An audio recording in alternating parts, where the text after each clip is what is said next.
नमस्कार दोस्तों, मैं अनूप कुमार श्रीवास्तव आपका स्वागत करता हूं। तो बच्चे चलिए हम लोग क्लास को आगे बढ़ाते हैं। तो मैं रामकृष्ण मिशन के बारे में पढ़ा रहा था और मैंने आपको पिछली क्लास में ये बताया था कि स्वामी विवेकानंद जी का स्टेटमेंट है, मानव सेवा ही ईश्वर की सेवा है, क्योंकि उन्होंने मानव को ईश्वर का रूप माना था। याद रखिएगा, मानव सेवा ही ईश्वर की सेवा है, क्योंकि मानव किसका रूप है? मानव जो है वो खुद ईश्वर का रूप है। यहां आपको पूरी बात समझ में आ चुकी है। अच्छा, अब याद रखिए इनका एक और स्टेटमेंट है। हमें स्वामी विवेकानंद के सारे स्टेटमेंट्स पर ध्यान देना है। इन्होंने कहा था कि जो हमारे धर्म है वो रसोई घर में है। इन्होंने क्या कहा था? हमारे धर्म रसोई घर में है। हमारे धर्म रसोई घर में है एवं भगवान खाना बनाने के बर्तन में है। भगवान खाना बनाने के बर्तन में है। इस बात को याद रखिएगा कि स्वामी विवेकानंद जी का स्टेटमेंट था बच्चे। उन्होंने कहा था हमारे धर्म हमारे रसोई घर में है और जो भगवान है वो खाना बनाने के बर्तन में है। क्लियर है? अच्छा, अब इन्होंने कुछ पुस्तकें लिखी थी जिन्हें हमें जानना है, राजयोग, कर्म योग और ज्ञान योग। इनकी पुस्तकों का क्या नाम था? यहां सही बच्चे याद रखिएगा, ज्ञान योग, कर्म योग, राजयोग। ये स्वामी विवेकानंद जी की पुस्तकें थे। सभी बच्चे केयर कीजिएगा, राजयोग, कर्म योग, ज्ञान योग। पुस्तक का नाम है ज्ञान योग, कर्म योग और राजयोग। ये स्वामी विवेकानंद जी की क्या थी? सभी महत्वपूर्ण पुस्तकें थी। क्लियर है? अच्छा, अब इनकी भाषण का संकलन किसमें है? ये एक इंपॉर्टेंट बात है, सभी बच्चे याद रखेंगे कि इनके भाषण का संकलन, इनके भाषण का संकलन। देखिए बच्चे, संकलन का मतलब हो गया कि इनके भाषण को किसमें इकट्ठा किया गया है, किसमें रखा गया है। तो याद रखिएगा, lectures from Colombo to Almora, lectures from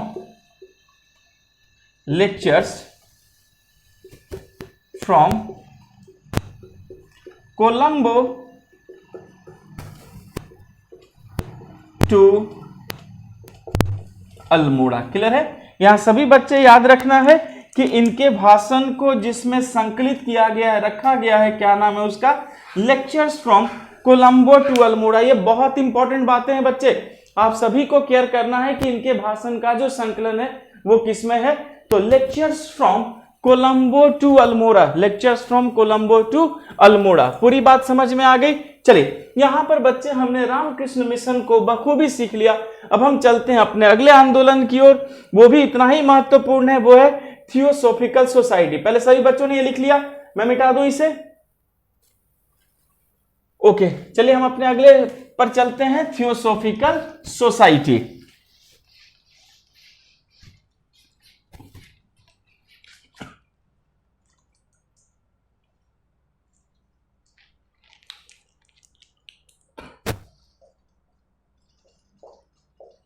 theosophical society, theosophical society. पूरी बात समझ में आ गई? तो बच्चे देखिए, नाम से एक इंग्लिश नाम लग रहा है ये। तो चलिए सबसे पहले पता करना है कि जो थियोसॉफिकल सोसाइटी है इसकी स्थापना कहां हुई थी और किसने किया था। तो बच्चे एक बात याद रखिएगा कि वैसे इसकी स्थापना 1875 में हुई थी, पर वो कहां हुई थी? वो हुई थी अमेरिका में। यहां सभी बच्चे याद रखना है कि थियोसॉफिकल सोसाइटी की स्थापना 1875 में अमेरिका में हुई थी। लेकिन अगर वो भारत की बात करेंगे कि भारत में इसकी स्थापना कब हुई थी, तो आप क्या कहेंगे? 1886 में। और कहां हुई थी बच्चे? तो वो अडयार में हुई थी, जो कहां पर है? मद्रास में है। तो सभी बच्चे आपको याद रखना है कि थियोसॉफिकल सोसाइटी की स्थापना 1875 में अमेरिका में हुई थी और 1886 में इसकी स्थापना भारत में मद्रास में अडयार में हुई। क्लियर है? अब इसके संस्थापक कौन है हमें यह भी पता करना है। तो याद रखना है कि इसके जो संस्थापक थे, अच्छा हाँ, एक चीज और याद रखना है बच्चे कि अमेरिका में हुई थी और अमेरिका में कहां हुई थी इसकी स्थापना, तो न्यूयॉर्क में। स्पष्ट है? ओके।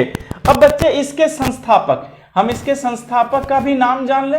तो इनके संस्थापक में जो थी बच्चे, एक थी मैडम ब्लावात्स्की, मैडम ब्लावात्स्की, और एक थे कर्नल अल्कॉट। पूरी बात समझ में आ गई? तो बहुत इंपॉर्टेंट है कि इसके संस्थापक कौन थे, मैडम ब्लावात्स्की और कर्नल अल्कॉट। इन लोगों ने इसकी स्थापना की थी। लेकिन भारत में इसे किसने फैलाया था, इस बात को याद रखना है। तो भारत में इसे फैलाने का श्रेय, भारत में इसे फैलाने का श्रेय, भारत में इसे फैलाने का श्रेय मिसेज एनी बेसेंट को है। बच्चे भूलेंगे नहीं, किसे था, मिसेज एनी बेसेंट को है। तो हमने ये देखा कि इसके संस्थापक जो थे वो मैडम ब्लावात्स्की थी, कर्नल अल्कॉट था। और लेकिन भारत में अगर आप इसे फैलाने के श्रेय की अगर आप बात करेंगे, वो किसे जाता है, वो जाता है मिसेज एनी बेसेंट को। यहां सभी बच्चे याद रखेंगे कि भारत में थियोसॉफिकल सोसाइटी को फैलाया था वो कौन थी, मिसेज एनी बेसेंट थी। बच्चे जो मिसेज एनी बेसेंट थी, उन्होंने बच्चे भारतीय संस्कृति को, भारतीय आचरण को, खान पान को, वस्त्र को, सब कुछ को अपना लिया था और ये पूरे तरीके से भारतीय हो चुकी थी। और भारत की स्वतंत्रता संग्राम से इन्हें बहुत ही क्या था, प्रेम था। पूरी बात समझ में आ गई? अब बच्चे एनी बेसेंट ने अपने भी यहां सुधारात्मक कार्य किया और बच्चे इन्होंने ही 1898 में बनारस में सेंट्रल हिंदू कॉलेज की स्थापना की थी। इस बात को याद रखना है आपको कि बेसेंट ने 1898 में बनारस में सेंट्रल हिंदू कॉलेज की स्थापना की, सेंट्रल हिंदू कॉलेज की स्थापना की। पूरी बात समझ में आ गई? इस बात को सभी बच्चे याद रखिएगा, ये बहुत इंपॉर्टेंट है कि एनी बेसेंट ने भारत में क्या किया था बच्चे, 1898 में एनी बेसेंट ने 1898 में बनारस में सेंट्रल हिंदू कॉलेज की स्थापना की। और बच्चे यही सेंट्रल हिंदू कॉलेज 1916 में बनारस हिंदू यूनिवर्सिटी बना, जिसे हम BHU कहते हैं। क्या बना? बनारस हिंदू यूनिवर्सिटी बना। पूरी बात समझ में आ गई? यूनिवर्सिटी बना जिसे आप BHU कहते हैं। तो ये बहुत इंपॉर्टेंट है बच्चे, याद रखना है। एनी बेसेंट ने भारत में 1898 में बनारस में सेंट्रल हिंदू कॉलेज की स्थापना की, जिसे 1916 में बनारस हिंदू यूनिवर्सिटी कहा गया। यही था हमारा BHU। स्पष्ट है? अच्छा, अब देखिए बच्चे, आयरलैंड में क्या हुआ था कि होम रूल लीग चल रहा था। तो आयरलैंड की तरह ही एनी बेसेंट ने भारत में भी होम रूल लीग की स्थापना की थी। याद रखना है कि आयरलैंड की तरह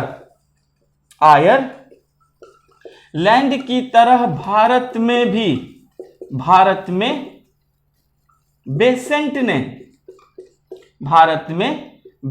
ने होम रूल लीग की स्थापना की, होम रूल लीग की स्थापना की। पूरी बात समझ में आ गई? तो इस बात को याद रखिएगा कि आयरलैंड में भी बच्चे एक होम रूल लीग था। उसी के आधार पर एनी बेसेंट ने भारत में भी किसकी स्थापना कर दी, होम रूल लीग की इसने क्या की थी बच्चे, स्थापना की थी। यहां आपको पूरी बात समझ में आ गई? अच्छा, अब यहां पर एक बात क्लियर कीजिएगा कि भारत में भी इसकी स्थापना हो गई।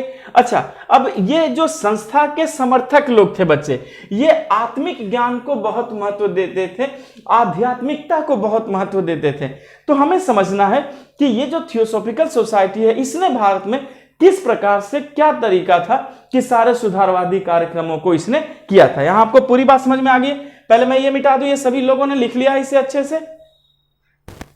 ये सारे पॉइंट्स आपको याद रखने बच्चे, हमेशा यहां से प्रश्न आते हैं, हमें सारी बातों की जानकारी होगी, हम तुरंत सारे प्रश्नों को डील कर लेंगे। कोई भी प्रश्न आपको परेशान नहीं करेगा, चाहे आप किसी भी लेवल के एग्जाम में बैठे। क्लियर है ना? अब यहां सभी बच्चे केयर कीजिए, ये तो मैंने आपको सिखाया। अब याद रखना है कि इस संस्था के जो समर्थक थे वो ईश्वर के ज्ञान को, याद रखिएगा कि इस संस्था के समर्थक ईश्वर के ज्ञान को आत्मिक, मतलब बच्चे आत्मा से, आत्मिक हर्षोन्माद यानी आत्मिक जो खुशी होती थी, हर्ष होती थी, तो इन्होंने क्या किया कि ईश्वर के ज्ञान को आत्मिक हर्षोन्माद एवं अंतर्ज्ञान द्वारा प्राप्त करने का प्रयास किया था। एवं अंतर्ज्ञान यानी जो ज्ञान आपको खुद हो, अंतर्ज्ञान से प्राप्त करने का प्रयास किया, अंतर्ज्ञान से प्राप्त करने का प्रयास किया। यहां पूरी बात आपको समझ में आ गई। तो इस बात को सभी बच्चे याद रखना है कि जो थियोसॉफिकल सोसाइटी के लोग थे उन्होंने ईश्वर के ज्ञान को आत्मिक हर्षोन्माद यानी जो आपको खुशी हो, हर्ष हो, उन्माद हो बच्चे, और अंतर्ज्ञान यानी जो आपके मन से ज्ञान हो, तो आत्मिक हर्षोन्माद और अंतर्ज्ञान से इन्होंने क्या किया, ईश्वर के ज्ञान को प्राप्त करने का प्रयास किया। और ये बच्चे बिना अध्यात्म के नहीं था। यहां आपको पूरी बात समझ में आ चुकी। अच्छा, एक चीज याद रखिएगा कि इन लोगों ने पुनर्जन्म और कर्म में अपनी आस्था बताई थी। बच्चे इस बात को भूलिएगा नहीं कि इन लोगों ने पुनर्जन्म में, ठीक है, पुनर्जन्म एवं कर्म में अपनी आस्था बताई। पूरी बात समझ में आ गई। तो इस बात को नहीं भूलना है कि थियोसॉफिकल सोसाइटी के लोग पुनर्जन्म को भी मानते थे और कर्म में भी अपनी क्या बताई थी, आस्था बताई थी, और ईश्वर के ज्ञान की ये बात तो करते ही थे आत्मिक हर्षोन्माद और अंतर्ज्ञान से। चलिए, यहां तक हमने पूरी बात को सीखा। ओके, अच्छा बच्चे एक चीज याद रखिएगा, इन्होंने सांख्य और उपनिषद से प्रेरणा ली थी। दिस इज वेरी इंपॉर्टेंट, आप नहीं भूलेंगे। इन्होंने सांख्य एवं उपनिषद, जो बच्चे हमारे इतिहास में है, सांख्य और उपनिषद से शिक्षा ली थी। आप भूलेंगे नहीं बच्चे, से शिक्षा ली थी।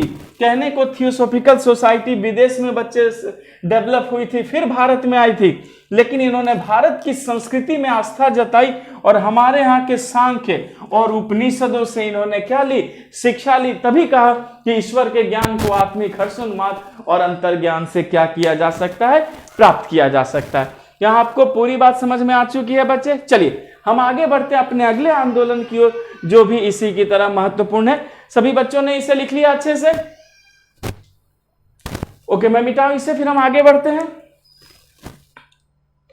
अब बच्चे हम आगे चलते हैं अपने अगले आंदोलन की ओर। देखिए, सारे मुख्य आंदोलन को बखूबी करना है क्योंकि यहां से हमेशा प्रश्न रहे हैं, पर आप क्लास नोट्स को अच्छे से कवर कर लेंगे। आई होप सो एक भी प्रश्न आपके क्लास नोट से बाहर नहीं जाने का। चलिए हम आगे बढ़ते हैं अगले आंदोलन की ओर बच्चे, और वो भी इतना ही महत्वपूर्ण है जिसे हम कहते हैं यंग बंगाल आंदोलन। यंग बंगाल आंदोलन, कभी कभी बच्चे कहीं पर इसे तरुण बंगाल आंदोलन भी कहते हैं। तो आप घबराएंगे नहीं क्योंकि यंग को हिंदी में तरुण कहा जाता है। समझ में आया? चलिए हम आते हैं अपने अगले आंदोलन की ओर, यंग बंगाल आंदोलन। अब प्रश्न है कि यंग बंगाल आंदोलन की स्थापना कब हुई थी? तो 1826 में हुई थी। और कहां बच्चे? बंगाल में। याद रखेंगे, 1826 में स्थापना हुई थी। और कहां हुई थी? बंगाल में हुई थी। और इसके संस्थापक कौन थे? तो जो इनके संस्थापक थे बच्चे, वो एक विदेशी व्यक्ति थे जिसका नाम था Henry Vivian Derozio. Henry Vivian Derozio. पूरी बात समझ में आ गई? तो सभी बच्चे याद रखना है, यंग बंगाल यानी तरुण बंगाल आंदोलन 1826 में बंगाल में इसकी स्थापना हुई थी और इसके संस्थापक का क्या नाम था? Henry Vivian Derozio. अब डे रोजियो ने संस्था की स्थापना तो कर दी।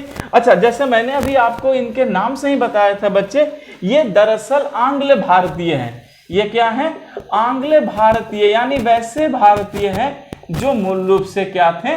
अंग्रेज थे, पर इन्होंने भारत को अपनाया, इसलिए इन्हें क्या कहा गया कि ये आंग्ल भारतीय थे जिन्होंने यंग बंगाल आंदोलन की क्या की बच्चे? शुरुआत की और उसकी स्थापना की। क्लियर है? अच्छा, अब देखिए इन्होंने क्या किया। याद रखिए इनके जो कुछ काम थे, पहले था इन्होंने कहा स्वतंत्र विवेक से सोचो, यानी आप अपनी विवेक से सोचिए और आपकी जो बुद्धि है वो क्या होनी चाहिए, सोचो, स्वतंत्र। तो यंग बंगाल आंदोलन में यह कहा गया कि आप स्वतंत्र विवेक से सोचो, आप पर कोई बाध्यता नहीं होनी चाहिए। फिर बच्चे इन्होंने मुक्ति की बात की, किसकी बात की, मुक्ति की बात की, समानता की भी बात की, यानी आप स्वतंत्र विवेक से सोचिए, आपको मुक्ति मिलनी चाहिए, आपको स्वतंत्र समानता मिलनी चाहिए। और बच्चे इन्होंने स्वतंत्रता से प्रेम भी कहा था कि आप अपनी स्वतंत्रता से प्रेम करो। और फिर इन्होंने ये कहा था सत्य की पूजा करो। क्या कहा था बच्चे, सत्य की पूजा करो। तो ये आप सारे इंपॉर्टेंट पॉइंट्स हैं, आपको नहीं भूलना। स्वतंत्र विवेक से सोचिए, मुक्ति, समानता, स्वतंत्रता से प्रेम करो और सत्य की क्या करो बच्चे, पूजा करो। तो सोच सकते हैं कि ब्रिटिश पीरियड थी और ब्रिटिश पीरियड में अगर कोई बच्चे ऐसा बोल रहा है, इसका मतलब है कि जरूर उसकी सोच बहुत ही प्रगतिशील है। उन्होंने अपने बच्चों को क्या कहा, क्योंकि बच्चे ये दरअसल शिक्षक भी थे, टीचर भी थे, तो इन्होंने अपने स्टूडेंट से यही तो कहा कि आप लोग स्वतंत्र रूप से सोचिए, आपके विवेक पर किसी तरीके की कोई बाध्यता जो है नहीं होनी चाहिए। दूसरा, आप मुक्ति की बात कीजिए, आप समानता की बात कीजिए, आप स्वतंत्रता की बात कीजिए, अपनी स्वतंत्रता से प्रेम कीजिए और सत्य की क्या कीजिए, पूजा कीजिए। पूरी बात यहां आपको समझ में आ गई। तो बच्चे फिर से आप भूलेंगे नहीं, स्वतंत्र विवेक से सोचो, मुक्ति, समानता, स्वतंत्रता से प्रेम और सत्य की क्या करनी है, पूजा करनी है। यहां तक आपको पूरी बात समझ में आ गई। ओके बच्चे, इन्होंने क्या किया, इसके लिए एकेडमिक एसोसिएशन और society for the acquisition of general knowledge की स्थापना की। याद रखना है इन्होंने इसके लिए क्या क्या बच्चे स्थापना की थी, इस बात को आपको याद रखिएगा, ये बहुत महत्वपूर्ण चीजें। पहला, एकेडमिक एसोसिएशन, एकेडमिक एसोसिएशन, अपनी शिक्षा के लिए उन्होंने पहले तो एकेडमिक एसोसिएशन की स्थापना की। और दूसरा बच्चे इन्होंने जो स्थापना की थी उसका नाम था the society for the acquisition of general knowledge, society for the acquisition, society for the acquisition of, acquisition of general knowledge, of general knowledge. तो देख सकते हैं कि इनकी सोच कितनी प्रगतिशील थी बच्चे, जिन्होंने ऐसी बातों को भी की। तो याद रखना है कि हेनरी विवियन डेरोजियो ने एकेडमिक एसोसिएशन की स्थापना की, society for the acquisition of general knowledge की स्थापना की। यहां आपको पूरी बात एकदम बच्चे क्लियर हो गई। अच्छा, अब एक बात याद रखना कि ये लोग जो थे पाश्चात्य सभ्यता के जो थे अधिक प्रभावित थे। याद रखना है कि यंग बंगाल आंदोलन के जो लोग थे ये लोग पाश्चात्य सभ्यता से प्रभावित थे, पाश्चात्य सभ्यता से प्रभावित थे। तो बच्चे अगर ये पाश्चात्य सभ्यता से प्रभावित थे तो क्या भारत की सभ्यता वाले इनसे नाराज नहीं होंगे? तो याद रखना है कि जो यंग बंगाल आंदोलन के लोग पाश्चात्य सभ्यता से प्रभावित थे, इसीलिए भारत के जो कट्टर हिंदू थे, इस बात को याद रखना है कि कट्टर हिंदू लोगों ने इसका विरोध भी किया था, इसका विरोध किया। तो इस बात को याद रखना है कि जो यंग बंगाल आंदोलन के लोग थे वो पाश्चात्य सभ्यता से ज्यादा ही कुछ प्रभावित थे, पाश्चात्य सभ्यता से ज्यादा प्रभावित थे। तो भारत के जो कट्टर हिंदू लोग थे उन्होंने क्या किया बच्चे, इनका विरोध भी किया था। इस बात को याद रखिएगा कि यंग बंगाल आंदोलन का कट्टर हिंदू लोगों ने क्या किया था, विरोध भी किया था। यहां तक आपको समझ में आया? अच्छा, और बच्चे हेनरी विवियन डेरोजियो ने ईस्ट इंडिया नाम के एक पत्र का क्या किया था, संपादन भी किया था। चलिए मैं बताता हूं, पहले ये लिख लिया आप लोगों ने, सभी लोगों ने, मैं मिटाऊं इसे फिर, यहां सभी लोग लिख लेंगे, बहुत इंपॉर्टेंट है सारे। ओके चलिए मैं मिटाता हूं और आगे बढ़ता हूं कि इन्होंने और क्या किया था, ताकि सारी चीजें हमारी कवर अप हो जाए। और बच्चे आप निश्चित क्वेश्चन बैंक खोलें और सारे प्रश्नों को बनाना शुरू करें। एक एक प्रश्न आपसे बनेगा, कोई भी प्रश्न बाहर नहीं जाने का। अब यहां पर एक बात याद रखिएगा सभी लोग कि इन्होंने ईस्ट इंडिया नाम के दैनिक पत्र का संपादन किया था। क्लियर है? हेनरी ने ईस्ट इंडिया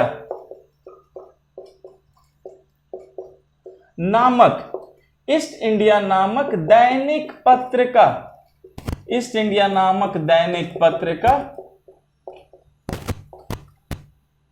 संपादन भी किया था। पूरी बात समझ में आ गई? दिस इज वेरी इंपॉर्टेंट बच्चे, आप भूलेंगे नहीं कि हेनरी ने किस पत्र का संपादन किया था? ईस्ट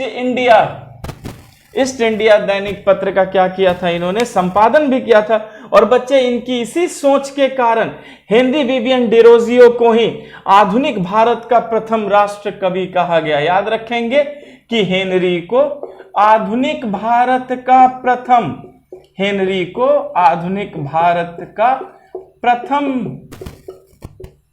राष्ट्रवादी कवि कहा गया।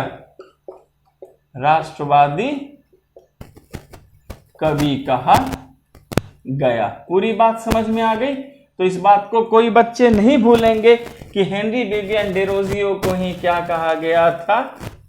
आधुनिक भारत का प्रथम राष्ट्रवादी कवि। तो बच्चे याद रखना है, अगर क्वेश्चन आएगा कि बताओ कौन आधुनिक भारत के प्रथम राष्ट्रवादी कवि थे, तो आप क्या नाम लेंगे? आप नाम लेंगे हेनरी विवियन डेरोजियो को। चलिए बच्चे, यहां पर हमने याद रखिए, यहां पर हमने हिंदू धर्म में पूरे सुधारवादी जितने महत्वपूर्ण आंदोलन थे सभी को हमने पढ़ लिया। अब हम चलते हैं मुस्लिम धर्म में सुधार आंदोलन की ओर। क्लियर है? पहले मैं मिटा दिया, सभी बच्चों ने लिख लिया? ओके।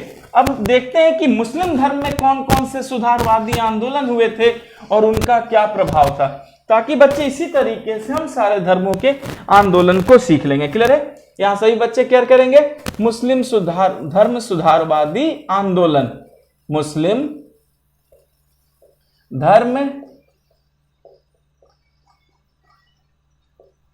सुधारवादी आंदोलन मुस्लिम धर्म सुधारवादी आंदोलन। तो बच्चे, मुस्लिम धर्म सुधारवादी आंदोलन में जो हमारा पहला सुधारवादी आंदोलन है वो है वहाबी आंदोलन। ये बहुत इंपॉर्टेंट है बच्चे। क्या नाम है इसका? वहाबी आंदोलन। एक चीज मैं बता दूं कि वहाबी आंदोलन का एक और नाम है जिसे वली उल्लाह आंदोलन कहा गया है। इस बात को भी याद रखिएगा, इसका एक और नाम है। क्या नाम है? वली उल्लाह आंदोलन।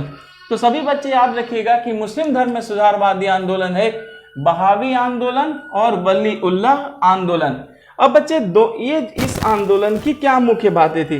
पहले याद रखिएगा, इसे भारत में प्रचार प्रसार करने का श्रेय सैयद अहमद बरेलवी, याद रखिएगा कि भारत में इसके प्रचार का श्रेय सैयद अहमद बरेलवी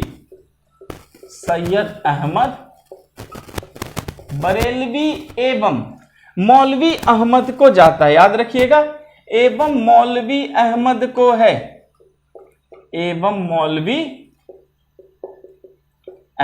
पूरी बात समझ में आ गई?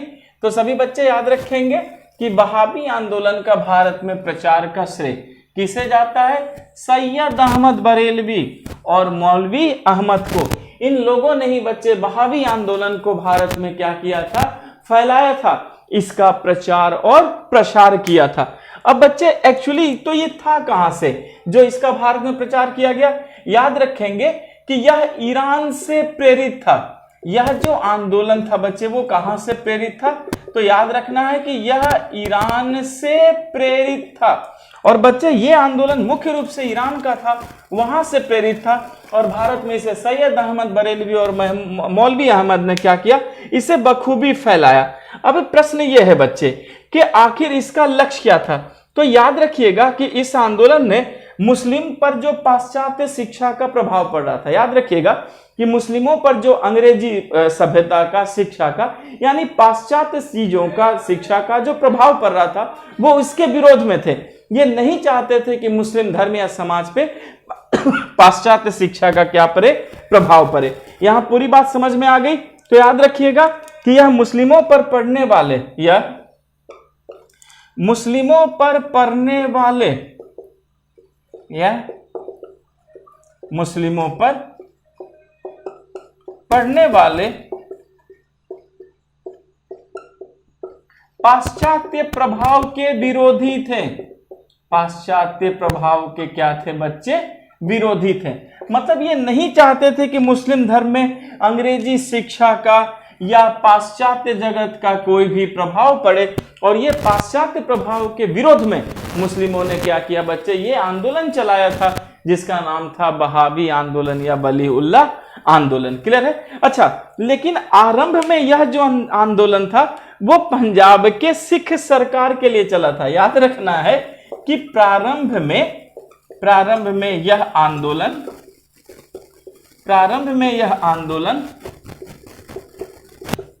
पंजाब के सिख सरकार के विरुद्ध था। पंजाब के सिख सरकार के विरुद्ध था। इस बात को भी याद रखना है बच्चे आपको कि प्रारंभ में जो बहावी आंदोलन था वो पंजाब का जो सिख सरकार था, उस पंजाब के सिख सरकार के क्या थे, ये विरोध में थे। तो याद रखना है कि प्रारंभ में यह आंदोलन पंजाब के सिख सरकार के विरोध में था, बाद में यह मुस्लिम धर्म के सुधार में चला गया। अच्छा, इसका मुख्य केंद्र कहां था? तो इसका मुख्य केंद्र पटना में था। याद रखना है कि इसका मुख्य जो केंद्र है वो कहां है बच्चे, पटना में था। स्पष्ट है? पटना में था, और पटना तो पूर्वी भारत है। तो प्रश्न यह है कि तो पूर्वी भारत में इस आंदोलन को किसने फैलाया? तो सभी बच्चे याद रखिएगा कि पूर्वी भारत में इसे फैलाने का श्रेय शेख बरामत अली और हाजी शरीयतुल्लाह को है। क्लियर है बच्चे? पूर्वी भारत में फैलाने का श्रेय, पूर्वी भारत में फैलाने का श्रेय हाजी शरीयतुल्लाह एवं बरामत अली को है, एवं बरामत अली को है। पूरी बात समझ में आ गई? तो बच्चे याद रखिएगा कि बहावी आंदोलन का मुख्य केंद्र पटना में था, और पूर्वी भारत में इसे जिन लोगों ने फैलाया था उनका नाम था हाजी शरीयतुल्लाह और शेख बरामत अली। क्लियर है बच्चे? हाजी शरीयतुल्लाह और शेख बरामत अली, इन लोगों ने इसे क्या किया था कि पूर्वी भारत में बखूबी फैलाया था।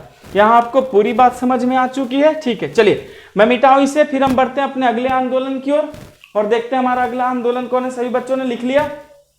ओके, चलते हैं हम अपने अगले आंदोलन की ओर। याद रखिएगा बच्चे, जो हमारा अगला आंदोलन है वो है अलीगढ़ आंदोलन। अलीगढ़ आंदोलन।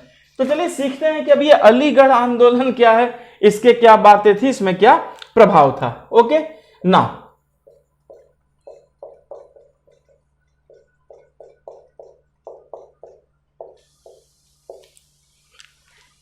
अलीगढ़ आंदोलन।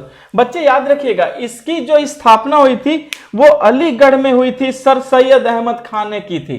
क्लियर है? याद रखना है स्थापना अलीगढ़ में, स्थापना अलीगढ़ में सर सैयद अहमद खान, सर सैयद अहमद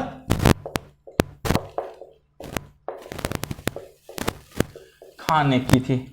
स्पष्ट है? तो सभी बच्चे याद रखेंगे कि अलीगढ़ आंदोलन की स्थापना अलीगढ़ में सर सैयद अहमद खान ने की थी। किसने की थी? सर सैयद अहमद खान ने की थी। और बच्चे याद रखना है कि इसके जो प्रमुख नेता थे उनमें नाजिर अहमद, चिराग अली और मौलाना जो है शिबली नोमानी थे। क्लियर है? तो थोड़ा इनके प्रमुख नेता की भी बात कर ली जाए कि इसमें प्रमुख नेता कौन थे। तो बच्चे प्रमुख नेता थे नाजिर अली,